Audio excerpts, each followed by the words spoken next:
ये एक ऐतिहासिक वर्ष होगा जहां पर आपके कार्य सिद्ध होने जा रहे हैं। ये एक ऐसा साल होगा जहां आपकी इच्छाओं आकांक्षाओं को पड़ लगेंगे। आप एक लंबी उड़ान भरेंगे कन्या राशि वालों। सुनो भरत भाभी प्रबल बिलक कहे मुनिनाथ, हानि लाभ जीवन मरण जस अपजस विधि हाथ। अर्थात आज क्या होना है, कल क्या होना है, सब कुछ पहले से तय है, निर्धारित है। जब सब कुछ पहले से निर्धारित है तब इसको जानेंगे कैसे? सिंपल ज्योतिष विधि से। देखिए, ये जानकारी मैं आपको चंद्र राशि के आधार पर दे रही हूँ, आप अपने नाम के अनुसार भी देख सकते हैं। समय से पहले और किस्मत से ज्यादा किसी को कभी कुछ नहीं मिलता। कन्या राशि के जातकों, आपके लिए समय बदल रहा है। ये वर्ष आपके लिए और वर्षों की अपेक्षा मतलब नई नई अपॉर्चुनिटीज लेकर के आ रहा है। इस वर्ष शनि का गोचर आपके लिए बहुत ही महत्वपूर्ण होने जा रहा है। जिस दिन शनि जब मीन राशि में आएंगे उस दिन अमावस्या होगी, उस दिन ब्रह्मांड में ग्रहण लगा होगा। देखिए, मीन राशि काल पुरुष की आखिरी राशि है। इस राशि में 6 ग्रह विराजमान होंगे। जब जब शनि ने मीन राशि में प्रवेश किया है तो एक युग की समाप्ति हुई और नए युग की शुरुआत। देश विदेश संसार में काफी उतार चढ़ाव देखने को मिलेंगे। मीन राशि जल तत्व राशि है, जलीय स्थानों पर मतलब काफी परिवर्तन देखने को मिलेगा। देखिए, इसका प्रभाव देश विदेश हर जगह देखने को मिलेगा। कन्या राशि 2024 में कन्या राशि के जातकों ने बहुत अप एंड डाउन्स देखे हैं, लेकिन 2025 में आपके लिए प्लैनेट्स मतलब आपकी वापसी करवा रहे हैं, वो भी धमाकेदार वापसी। आप जो ये सुन रहे हैं कि 2025 में शनि गुरु लोहे के, स्वर्ण के, रजत के, चांदी के पाए पर आ रहे हैं या ताम्र के पाए पर आ रहे हैं। ये महीना आपको ध्यान रखना है, गुरु अतिचारी हो रहे हैं। और आप बहुत जगह सुन रहे होंगे कि शनि आपके लिए ऐसे हैं, राहु ऐसे हैं। ऐसा कुछ नहीं होने वाला कन्या राशि वालों। 2025 में हमारे 4 बड़े ग्रह तय करेंगे कि हमारा वर्ष कैसा रहने वाला है, और इत्तेफाक से इन वर्ष चारों ही ग्रहों का राशि परिवर्तन होने वाला है। वो ग्रह कौन कौन से हैं? गुरु बृहस्पति हैं, शनि हैं, राहु हैं, केतु हैं। मतलब ये लंबे समय अवधि तक आपकी कुंडली में रहते हैं। इनके द्वारा ही आपका जीवन तय होता है। बहुत महत्वपूर्ण प्लैनेट है। इनकी दशा महादशा का असर भी काफी लंबा चलता है। आपने सुना होगा ना, जैसे कोई कहता है कि मुझ पर राहु की दशा चल रही है, महादशा चल रही है, मेरे लिए तो बहुत अच्छी आई है। तो कहने का तात्पर्य है कि कोई जरूरी नहीं है कि राहु शनि केतु की दशा आप लोग के लिए खराब है। ये अच्छी भी आ सकती है। ये डिपेंड करता है आपकी अपनी कुंडली पर, आपकी अपनी पत्री पर। देखिए, मैंने कई बार बताया कि यूनिवर्स में जो गोचर हो रहे हैं वो तो होंगे, लेकिन आपकी अपनी पत्री में वो ग्रह किस पोजीशन में बैठा है ये बहुत महत्वपूर्ण है। देखिए, और जो दशा आप पर प्रभावी होगी वो बहुत ज्यादा महत्वपूर्ण रहने वाली। अब देखिए, एक साथ तो आप पे सारे ग्रह काम नहीं करने लगेंगे ना, कि शनि की दशा भी चल जाएगी, सूर्य की दशा भी चल जाएगी, केतु की भी चल जाएगी। जो दशा आप पर प्रभावी होगी, गतिमान होगी, उसी का उपाय आपको करके उसको ठीक करना है। अगर खराब है तो, या नीच बैठे हैं, या वक्री बैठे हैं, या उसके मंत्र जाप करने। और अगर अच्छी है तो नो प्रॉब्लम, आपके लाइफ में अच्छा चल रहा होगा। इस तरह से देखा जाता है रिजल्ट। सारे ग्रह एक साथ काम नहीं करते हैं, वही दशा ग्रह काम करते हैं जो आप पर प्रभावी होती है। ये चारों ग्रहों का योगदान हमारे जीवन पर काफी है। बाकी ग्रह तो मतलब काफी कम अवधि के लिए हम पर आते हैं। कोई 1 महीने के लिए आता है, कोई 28 दिन के लिए आता है, लेकिन 2025 में इन 4 ग्रहों का परिवर्तन भी बहुत महत्वपूर्ण होने वाला है। आपके लिए कन्या राशि के जातकों के लिए 29 मार्च 2025 शनिदेव कुंभ राशि को छोड़ करके मीन राशि में प्रवेश कर जाएंगे। आपकी कुंडली में शनिदेव त्रिकोण के स्वामी पंचमेश बनते हैं। अभी आपके 6th हाउस में विराजमान और यहाँ गोचर कर रहे हैं, और अब आपके 7th हाउस में ये प्रवेश करेंगे। जैसे ही शनि 7th हाउस में प्रवेश करेंगे, आपके लिए मतलब बेहद बेहतरीन स्थितियां देखने को मिलेंगी।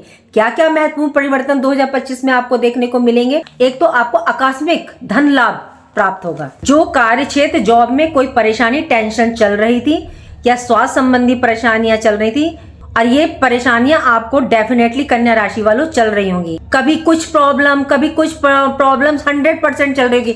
मैं इसलिए बता सकती हूँ क्योंकि मेरी राशि खुद कन्या राशि है, और ये स्वास्थ्य प्रॉब्लम कहीं ना कहीं देखी जा रही थी। किसी को स्वास्थ्य संबंधी, किसी को कैरियर रिलेटेड मतलब देखी जा रही थी। लेकिन अब आप देखेंगे कि आपकी समस्याएं समाप्त होंगी। बिजनेस व्यापार में जो लॉस देखने को मिल रहे थे वह प्रॉफिट लाभ में तब्दील हो जाएंगे। भाग्य का भरपूर साथ मिलेगा आपको।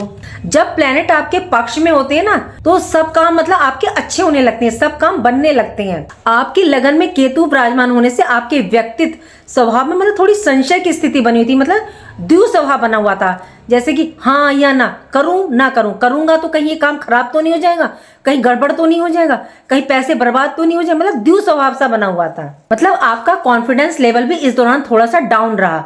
अब आप इन स्थिति से बाहर निकलोगे और अपने निर्णय लेने की क्षमता को बड़े ही स्ट्रांगली कॉन्फिडेंस के साथ आप इम्प्लीमेंट करोगे।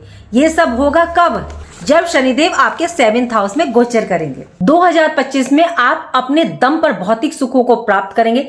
यदि आप मकान वाहन खरीदने की सोच रहे हैं या पुराने मकान को रिनोवेट करना चाह रहे थे और अब आप कर पाओगे। यदि आप भूमि भवन महान प्रॉपर्टी खरीदने की सोच रहे हो तो आपका ये सपना अब पूरा होगा और आप ले पाओगे और इसका सुख अब आपको प्राप्त होगा। 2025 में देवगुरु बृहस्पति भी राशि परिवर्तन करेंगे। ये भी आपके लिए बहुत महत्वपूर्ण है। 1 जनवरी से 14 मई की शाम तक ये आपके भाग्य भाव में विराजमान रहेंगे। यहाँ भाग्य का पूरा साथ मिलेगा आपको और साथ ही शनि की तीसरी दृष्टि आपके भाग्य स्थान पर देवगुरु बृहस्पति पर, तो यहाँ आपको मतलब काफी लाभ और भाग्य का साथ मिलने वाला है। यहाँ आप अपने परिवार की उन्नति के लिए सोचोगे कि कैसे परिवार को आगे बढ़ाया जाए, या किसी की जॉब नहीं तो उसके बारे में सोचोगे कि कैसे इनको ग्रोथ दी जाए अपनी फैमिली को, तो आपको इसमें भी सफलता मिलेगी। आकस्मिक लाभ की गतिविधियां आपके लिए प्राप्त होंगी। यहाँ ये धर्म अध्यात्म की ओर भी आपकी रुचि बढ़ा रहे हैं और आप देखोगे कि आपकी रुचि बहुत ज्यादा धर्म अध्यात्म की ओर बढ़ रही है, क्योंकि 9th हाउस में जब भी बृहस्पति आएंगे तो धर्म अध्यात्म में आपकी रुचि बढ़ेगी, या किसी गुरु से आपका संपर्क हो जो आपको लाभ प्राप्त होगा, जिससे भाग्य का साथ आपको मिलेगा। मतलब धार्मिक यात्रा के भी योग बन सकते हैं। 14 मई 2025 के बाद जब देवगुरु बृहस्पति आपके कर्म क्षेत्र कैरियर के भाव में क्षेत्र में आएंगे तो इससे सुंदर स्थिति आपके लिए हो ही नहीं सकती। यहाँ से जो योग बनेंगे आप देखोगे कि आपके कैरियर कार्य क्षेत्र में आपको एकदम से ऊंचाई प्राप्त हो रही, मतलब आप एक ऊंचाई उड़ान की तरफ उड़ रहे हो। आप खुद देखोगे कि आपका ग्राफ कैरियर की दृष्टि से काफी ऊंचा जा रहा है। बिजनेस व्यापार है तो ग्रोथ देखने को मिलेगी, एकदम नहीं मिलेगी। ग्रह ने परिवर्तन करा और आपको मिलनी शुरू धीरे धीरे होगी। ऐसा है कि जैसे अभी तक आपके सब काम स्टक हो गए थे, रुक से गए थे, कुछ नहीं हो रहा था, तो अब धीरे धीरे आपको उसमें सफलता मिलनी शुरू हो जाएगी, बढ़ना शुरू हो जाएगा।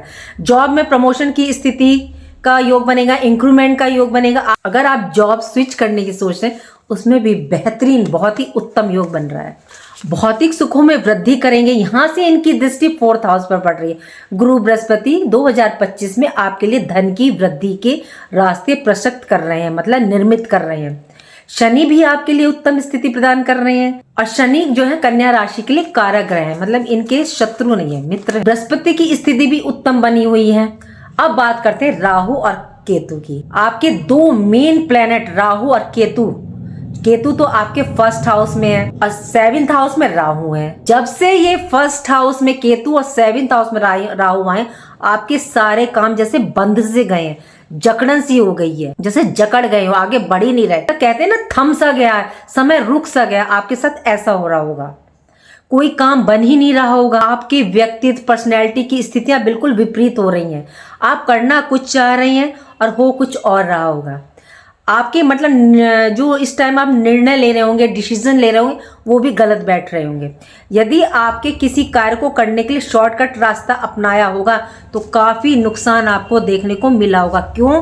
क्योंकि केतु को शॉर्टकट रास्ता बिल्कुल पसंद नहीं है, ये चाहते ही नहीं है। और ये जिस भाव में बैठते हैं, कहते हैं उस चीज़ से संबंधित अपने से डिटैच हो जाओ। अगर ये 2nd हाउस में बैठे हैं धन के भाव, तो कहते हैं धन से मोह मत करो, जितना मोह करोगे मैं उतना उनसे छीन लूंगा, और तुम वही धन आप धर्म अध्यात्म में आप बांटोगे या दान पुण्य करोगे तो वही आपका ये बढ़ाने का काम करेंगे। वैवाहिक जीवन में राहु ने मिसअंडरस्टैंडिंग, वाद विवाद जैसी स्थिति उत्पन्न कर रखी होगी या दोनों को अलग अलग कर रखा जैसी स्थितियां उत्पन्न करी होंगी। बिजनेस पार्टनरशिप में भी लॉस देखने को मिले होंगे।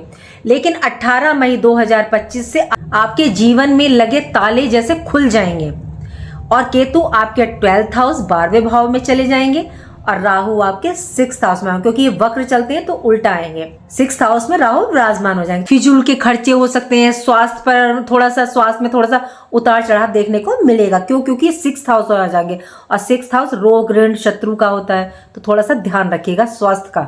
आपकी कुंडली के लिए वैसे भी राहु बहुत ही महत्वपूर्ण प्लेनेट है। राहु को वैसे भी कलयुग का राजा बेताज बादशाह कहा गया है। और केतु के लिए तो एक नियम फंडा है कि यदि आप किसी चीज से ज्यादा लगाव करोगे, जैसे मैंने अभी बताया, तो ये आपसे छीन लेगा, और अगर आप उसी से लगाव हटा दोगे तो ये देने का काम करेगा। मतलब कि ये डिटैच करते हैं उस चीज से। अगर ये 4th हाउस में, तो ये कहते हैं कि आप अपने घर से दूर चले जाओ, अपने घर से डिटैच हो जाओ, तो फिर ये आपको बहुत ऊंचाई तक ले जाने का काम करते हैं। वैसे मेरा मानना है कि ये 4 प्लेनेट आपकी कुंडली में 90% तक इफेक्ट डालते हैं। बाकी 10% जो 1 महीने के लिए आता है, 28 दिन के लिए आता है, वो इफेक्ट डालता है। 10% और ग्रहों का योगदान रहता है। और 2025 में कन्या राशि जबरदस्त वापसी कर रही है। थोड़ा सा स्वास्थ्य पे ध्यान रख करके चलिएगा, बाकी सब आपके लिए अच्छा है।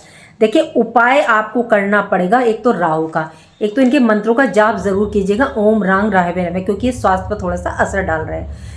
या तो मैंने कई बार बताया है कि या तो आप पश्चिम दिशा को मुंह करके कर लीजिए, सामने गुड़ और पानी रख लीजिए, और जब आप चाहे आप 11 बार कीजिए, 21 बार कीजिए, कोई प्रॉब्लम नहीं है। और आप वो गुड़ बाहर जो स्ट्रीट डॉग्स होते हैं, गली में जो भी कुत्ते घूमते रहते हैं, उनको दे दीजिए, और जल किसी भी पेड़ पे चढ़ा दीजिए। सिंपल। और एक आपको करना है, आपका जन्म दिवस आ रहा है, नहीं आ रहा है तो वर्ष में एक बार काला सफेद रंग का कंबल जरूर दान दीजिए केतु के लिए, बहुत जरूरी है ये। और एक आपने खड़ा नमक देखा? खड़ा नमक आता है कांच के बॉल में, खड़ा नमक लेकर के आप अपने ड्राइंग रूम में है तो टेबल के नीचे रख दीजिए या कहीं भी रख दीजिए, और इसको रखिए जरूर। फिर देखिए रिजल्ट क्या रहता है आपका 2025 में। और एक मैं कहती हूँ ना, शिव है तो हमारी हर समस्या का समाधान है। शिवलिंग पर जाइए, शिव मंदिर जाइए, शिवलिंग पर 1 लोटा जल ले जाइए, उसमें गुड़ तिल शहद सब डाल के ले जाइए और शिवलिंग पर चढ़ाइए, ओम नमः शिवाय का जाप कीजिए, बहुत ही उत्तम। और वैसे तो कन्या राशि वालों, आपके लिए शनि के 10 नाम लेना बहुत ही उत्तम रहेगा। कौणस्त्य पिंगलो भवरु कृष्णा रौद्रांत कोई हमें सौरी शनिश्चरो मंदे पीपलाधीन संस्थित इतानि शनि नामानि जपे सन्निधौ शनिश्चर कृता पीड़ा ना कदापि भव्यति, ओम शम शनिश्चराय नमः। और इनकी पत्नी का नाम जरूर लेते हैं, ध्वजनि धामनि चैव कंकाली कलह प्रिया कंटकी कलही चतुरंगी महिषी अजा शनि नमानी पत्नी नामतानी सज्जन पन पुमान दुखानी नाश्रितम सौभाग्यन वर्धते सुखम। जय शनिदेव। उम्मीद करती हूँ कि जो जानकारी मैंने आपको दी वो आपको अच्छी लगी होगी, और अच्छी लगी है तो लाइक कीजिए, कमेंट बॉक्स में हर हर महादेव लिखिए, और मेरे चैनल ग्रहों की माया को सब्सक्राइब कीजिए। राधे राधे, जय माँ बाबा। देखिए, अब आप लोग कहेंगे कि हैप्पी न्यू ईयर आ रहा है, नया साल आ रहा है, मैंने आपको शुभकामनाएं क्यों नहीं दी? क्योंकि हिंदी नववर्ष के अनुसार हमारा जो नया वर्ष आता है वो चैत्र मास में आता है। लेकिन फिर भी जो मानते हैं, मैं उनके लिए कहती हूँ, आप सबको नए साल की बहुत ढेर सारी शुभकामनाएं। चलिए आपसे विदा लेती है। राधे राधे, जय माँ बाबा।